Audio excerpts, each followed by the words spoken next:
So hi everyone, I am Anugreh. I am the co-founder of Serenico Labs, a game development studio based out of New Delhi, India. Today I will be sharing with you guys how you guys can probably get into gaming and also have a chance of starting your own game development studio. So before we move on any further, I'd just like to take you on what we will be discussing in this session. Firstly, we will be discussing why is this the right time to get into gaming in India, and why there has been never a better time to get into gaming in India anytime before. Why you should probably consider hyper casual as your uh, starting genre to get into gaming. What are the pros and cons of hyper casual? What's our ideation process of getting hyper casual games built in our particular studio? What's the development process like in Serenico Labs? And if you are a beginner, what steps should you take to start your own hyper casual development studio, or for that matter, just get into hyper casual or in gaming? If you guys have any questions, I'll take them up in the end. And if you guys feel like that you have any questions while during the session, just drop them in the box and I'll take them in the end.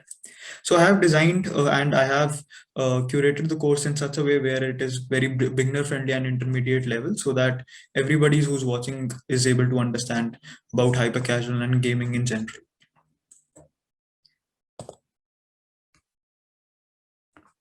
So yes, again, we are a Serenico Labs is a game development studio which is based in New Delhi, India. We also mainly work on developing hyper casual games. We officially started our journey of Serenico Labs in the later part of 2020 and early 2021 with just two people, that is me and my co-founder. So since then, we have been able to work with global leading publishers and develop over like 30 plus games, out of which two of our games were released in collaboration of Game Jam. It's a publisher based out of Vietnam and US, wherein one of those two games was also in partnership with Snap Inc., which is the parent company of Snapchat. So we were probably the first development studio who were able to get Bitmojis into a hyper casual game on both Android and iOS. So if you guys are not familiar with Bitmojis are just 3D avatars of yourself, like people like you and me.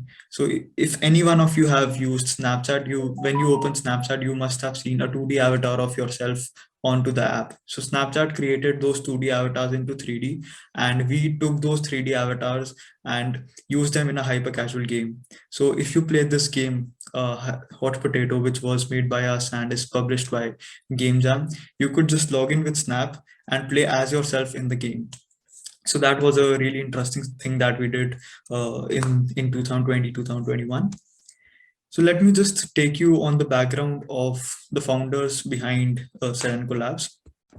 Starting with me, before starting up Serenico Labs, I ran a company named Hybrid Idea, which was a global social technology and an IT services firm helping non-profits, social enterprises, and other organizations achieving their scale through technology. And for the work that we have been able to do at Hybrid, the team was able to get awarded by various organizations, including the Department of Science of Technology of India, University of Toronto, Intel, etc. And we were also able to get recognized by various platforms, including TEDx, Forbes, Joe Stocks, etc. And as I personally remember, I personally have been a huge gamer and have been very passionate about gaming since I was very young. So my father used to have a business of video games wherein he was a distributor of video games. And I probably was the first one in Delhi who used to get new PS consoles and new games that were released. And since I was a child, I was spoiled with games, and my passion of gaming has been since I was really, really young. I used to play games like Counter-Strike, Global Offensive, Call of Duty, Splinter Cell, and I have played games like AAA games like Splinter Cell, etc. And I've also played games like 8-bit games, which had cassettes like Sega, the cassettes which said like 99999 games in one. I have also played games like Mario Kart. So I have been a gamer since I was very young. And I really, really wanted to get into the gaming space and explore the industry initially because of the interest that I had in gaming and seeing the huge potential that gaming has as a business too. So while this was going on, I met my co-founder Devan Sharma, who was a huge fan of hyper casual games. So he used to play hyper casual games all day, and he was really fascinated by the games that were released by Voodoo, Ketchup in the earlier days. And a brief about Devansh. Devansh is he's a genius when it comes to developing hyper casual games. He has been playing hyper casual games since the time Flappy Bird came out. But while all of this was going on, hyper casual was still very new to me. And it was very hard for me to understand why such a large base of audience plays it, and with so many ads inside of hyper casual games, right? So me being with the background of playing FIFA, Call of Duty, I am playing a game wherein it's a very basic gameplay, and have to see so many ads. It just surprised me that people are able to play that game. Initially, that was my reaction, but I slowly understood the industry, and I slowly understand and started enjoying playing hyper casual games. So me and Devansh, we always used to talk about ideas that are addictive, but we didn't make any sort of collaboration for a very long time until we both had a very interesting idea, and it made sense for us to develop that and start to publish it under our own organization. This led to the start of Serenico Labs.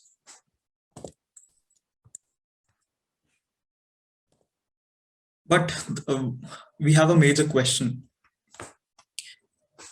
Why did we think that it was the right time for us to get into gaming here in India, where there wasn't much money in gaming at that particular point in time, and there weren't like many notable companies who were doing really great in India. Obviously, the OGs and the legends were there, like Nazara and other 99 Games, etc. But there weren't any small studios that were performing very well, and there weren't any India-based games that were performing really good on a global level when we started.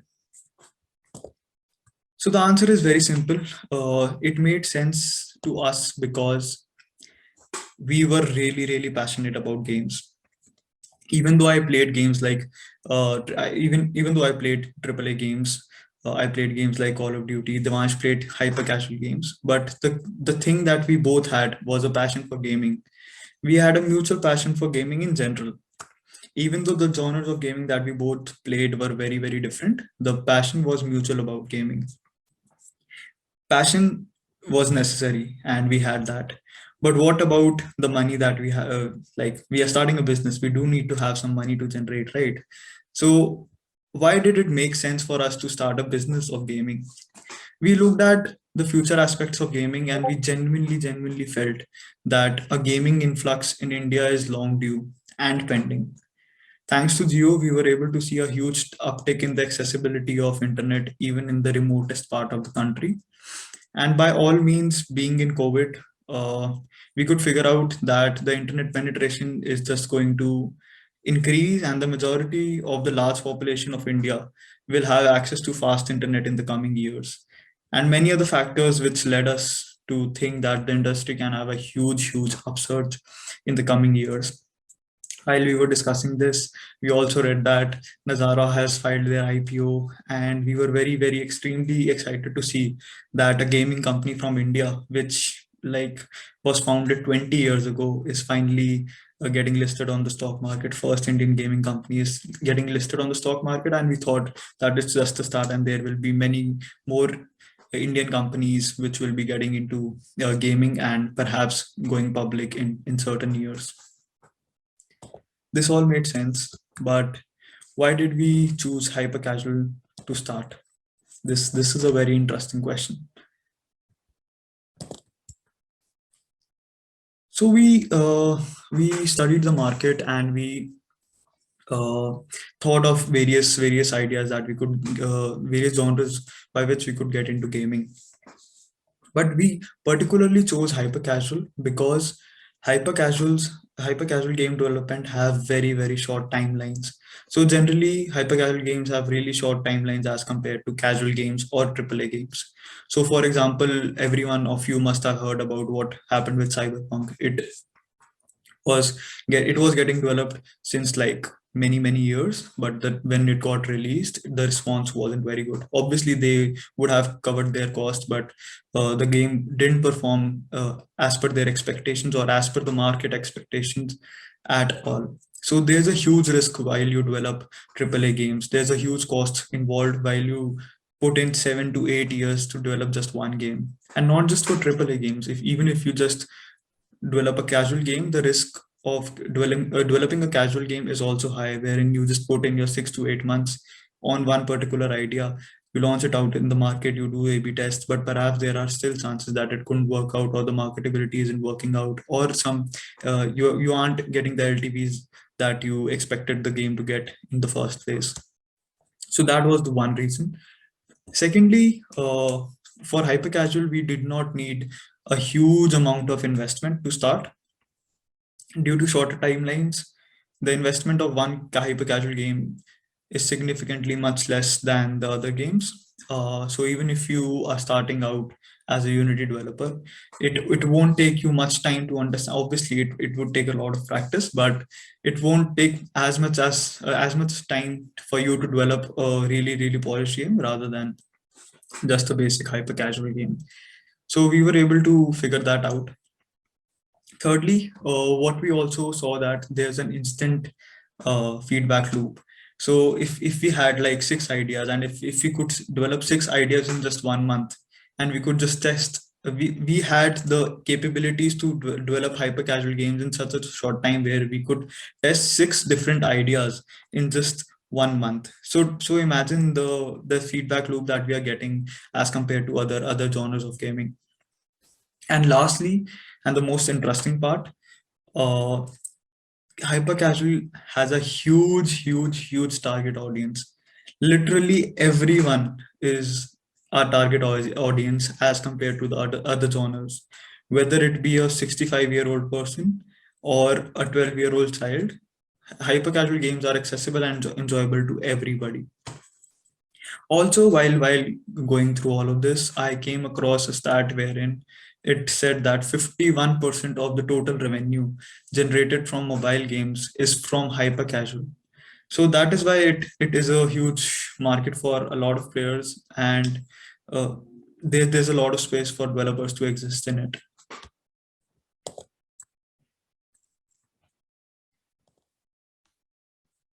But before I jump into the ideation process, I would also like to discuss the darker sides of hyper casual. You need to be very fast paced. There is no question about that. Your development speed should be as fast as you could possibly have, because uh, because of the large market, because of many developers being in this market, because of a low barrier to entry market, a lot of developers are already there to scratch and steal your ideas. This is a very general term and very general practice in hyper casual. This has happened with us as well. We tested out a game in the market. It got around 30 to 35 cents. We were able to get a first build out in the market, which was probably not very good in retention. While we built our second build, another company literally copied our ads and our game, just increased the retention and tweaked the gameplay a bit, and released that out in the market, and that game was able to get into the top charts. So that is just one instance. Also, I'd like to add, there are no IP rights, like there are no uh, patents in hyper casual games. If you're not fast enough, your ideas will get copied and get released before you. Secondly, reports suggested and stated that there are over 4,000 hyper casual prototypes tested in a month, out of which only 25 have a good chance of becoming a hit and reaching high profitability. So this is around 0.5% chance of a game of yours reaching in those 25 games every month.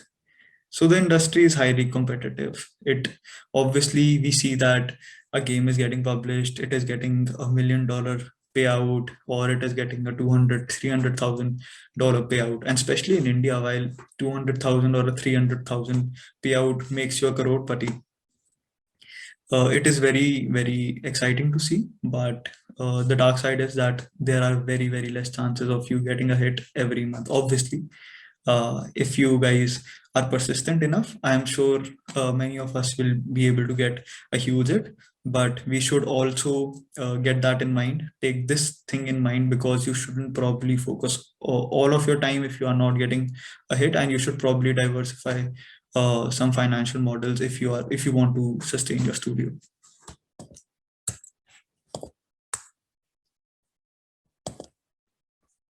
So yes, how do we come up with hyper casual ideas? This is a very a crucial problem in the hyper casual space, wherein how do we identify which ideas will be able to perform well in the market or not?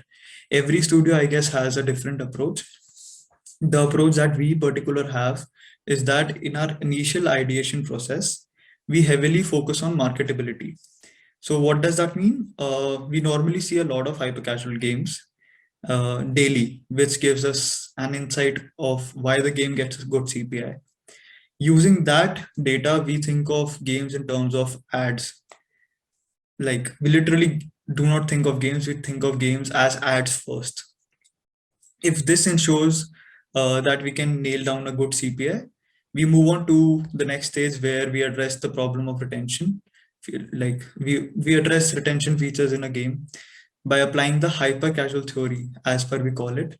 Uh, we figure out the depth in the gameplay, we figure out progression, we figure out the level design, etc. All of that is covered there. And this is how ideation normally looks like after we start the development of the game. Also, the process is very well coordinated with the publishers that we work with to ensure and to make sure that we are always on track, and they can help a bit with their the learnings, because if you have a good relation with your publishing managers, they test out hundreds of games every month. They go through hundreds of games every month, and they perhaps be able to identify some things in your game which won't perform well, and so they could also probably suggest you some things which will perhaps increase the retention or the marketability of the game. So summing that down, what's the ideation process that you could probably take as well? You could browse ads, see ads of the games that you get while you play games, see ads while you scroll through Instagram, see store glide. Obviously, every one of us knows store, it's like organizations like store glides. Follow many pages who show hyper casual ads. Try to figure out a way to crack TikTok, see what is trending on TikTok, see other games, figure out what is performing well in that game, and try to tweak that game a bit and make your own idea. Second, I suggest you to not come up with the games like initially, come up with ad concepts first, and then apply the hyper casual game theory, as I said earlier. Figure out the ad, and then figure out what you could add to this ad to make it out a game. Fourth, once you have a list of like 10 to 15 ideas, you could probably filter them out and start by building them.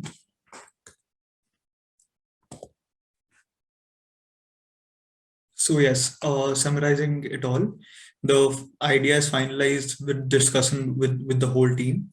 The designer comes up with a game development document. While the document is created, it is given to the 3D artist and the game developer. The game developer figures out the mechanics of the basic mechanics and the basic structure of the game while the 3D assets are being created.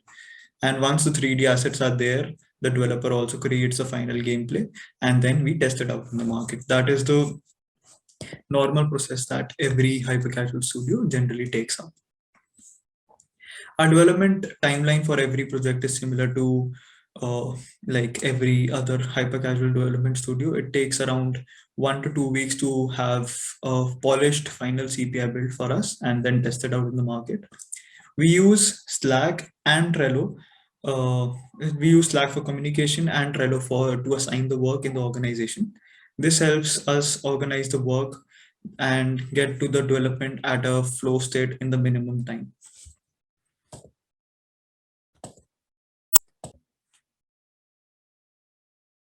So yes, how you guys can begin and get into the game development sector or into the hyper casual industry. The main part, uh, I would suggest for you guys to make the step one the most important part over the course of the development journey that you have. Play every hyper casual game in the recent years. Figure out what worked in that game, why is that game so successful, what makes the game so retentive, and do not think about skins or daily rewards or these kind of things to figure out the retention. You should probably focus more on gameplay. What makes the gameplay so addictive? What makes the gameplay so retentive? Was this idea so marketable? What makes this idea so trendy? You should play every game with from every global leading publisher and figure these things out. If you do this, this is probably the best way to get started into hyper casual and learn about hyper casual. You'll understand why hyper casual works, why it is mostly like why mostly women also play hyper casual.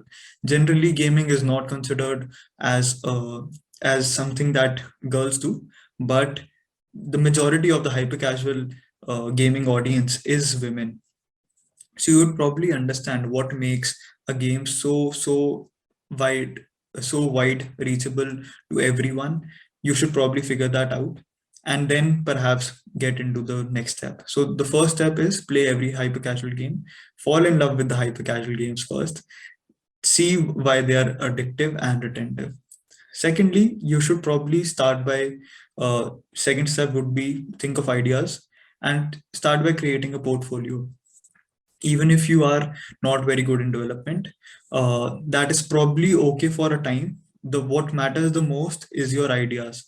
So you could, if you are able to have a like a basic prototype build which has a really good idea and a very good gameplay, and perhaps the art style is not very good, it would still probably perform decently in the market, because what matters is gameplay. What makes a game different is ideation. Once you have made a portfolio, start by testing these games out in the market. See if any of the games that you have developed perform well in the market or not. You will be able to understand if any of the game performs better. Like if you make 5 games and one gets a CPI of 0.7, you would be able to understand why this particular game was able to get a CPI better than the other games. Or say like if you could probably crack a CPI under 0.4 dollars, you would be able to understand why this game was marketable, and you could perhaps iterate on that particular idea and come up with 4 more ideas which are already based on that particular ad set. Fourth, I will suggest you to build a team.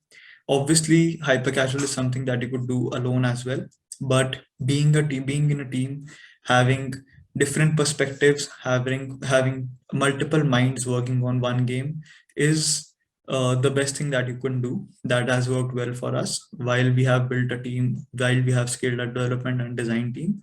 It has probably worked out very much better for us rather than being just a 2-person studio what we were when we started. So building a team would also be a priority if I was in your place. But obviously, you could start your own development studio while being a individual developer as well.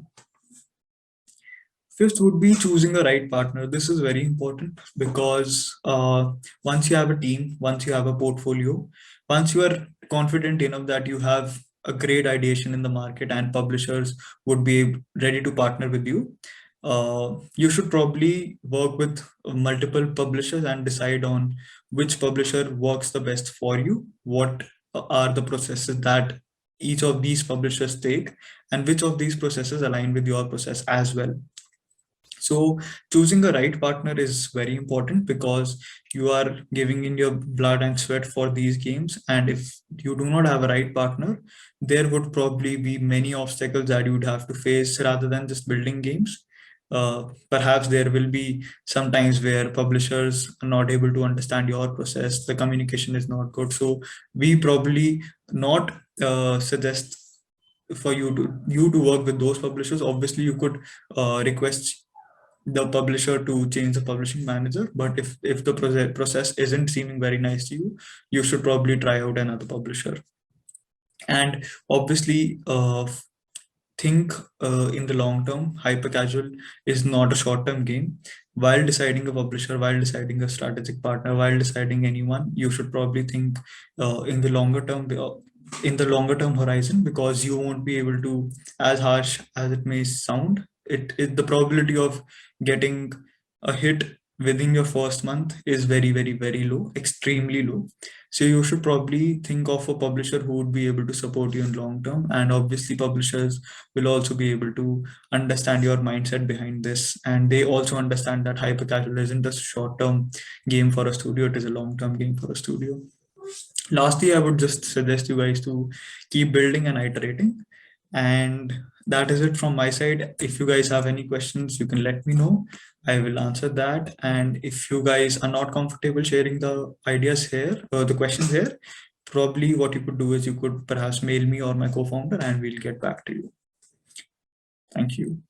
Thank you so much for this impressive speech and the success story on how to begin your own business you're in love with. We have a couple of questions from the audience. We'll be short today since we are out of schedule already. The first of the questions is how long it took for you to understand hypercasual industry? If you're talking about like in the process of ideation, I don't think that you can ever really understand hyper casual completely, as no one knows for sure what will work and what won't work. But yeah, apart from that, generally speaking, the process that we took was we learned by testing with various publishers. We invested in tools for market research, analyzed trend maker games and why they are working in the market, and the games that are not working in the market, we analyzed why they aren't particularly working in the market. We understood which games are working at a particular time of the market, and which games are not working at a particular time of the market. So by analyzing these things, we were probably able to build up processes. But if you think that you will be able to completely understand the ideation process of hyper casual, I think that's a bit hard to predict any successes of any hyper casual game. Thank you so much. Very, very specific and interesting question. Thank you, Tuso. Hi, are there any games based on Indian themes and narratives that are successful in India?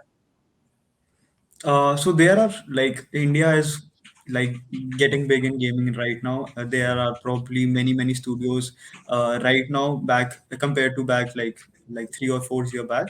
Right now, even a gaming company in India, Nazara, also IPO'd there. Like they went public in the stock market of India. Obviously, there are many Indian games that are coming into the market. For example, Ludo King is one which acquired, I guess, more than 500 million installs in India, which is a big game specifically made for India, because Ludo is huge in India.